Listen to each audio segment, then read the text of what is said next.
Soon after he was sworn in, President Trump reversed several immigration policies from the Biden administration.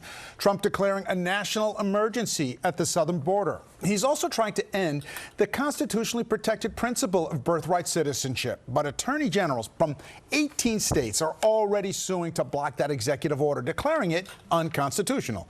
The suits are expected to be the first in what is likely to be a long-running legal fight over Trump's immigration policy. This is a right that was codified in one of the most important amendments ever codified in our nation's nearly 2.5-century history. And the president cannot, with a stroke of a pen, write the 14th Amendment out of existence. Meanwhile, when asked if deportations were underway today, Trump's border czar, Tom Homan, did not answer directly, but he said ICE agents are out looking for threats to public safety. Well, New York City has been preparing for months for the possibility of raids by immigration officials and mass deportations. It has many advocates now spreading the word to immigrants about their rights. 7 on your side, investigative reporter Dan Krauth here with more on that part of our story. Dan.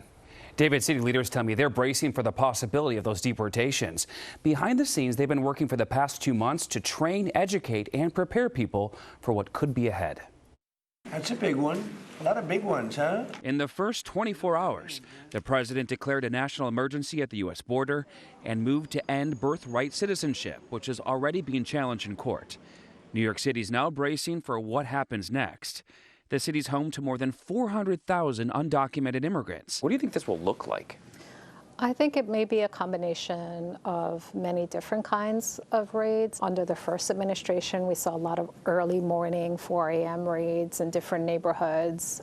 We saw a lot of workplace raids around the country. The city has a set of sanctuary laws that prevent city workers from cooperating with federal immigration enforcement, except when it comes to those who have been convicted of committing crimes. There's no restriction for the NYPD to coordinate with the various task forces around criminality. There's no restrictions. Nothing has changed there. We're going to continue to collaborate with all of our federal partners when it comes down to illegal behavior. During a recent hearing, the Commissioner of Immigrant Affairs said the city has been working for 2 months behind the scenes. We have accomplished, I think, significant and important work in preparing for what may come next. They've created an education campaign for undocumented immigrants.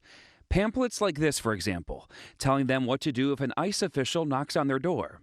They've also hosted training sessions and reached out to every city agency, urging them to follow sanctuary city laws.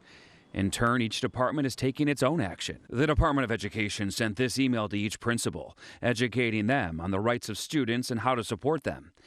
In a statement, they told us in part, they do not permit non-NYC law enforcement agents, including ICE, to enter schools except when absolutely required by law. And they do not ask families to disclose, nor do they track immigration status. People are very, very concerned.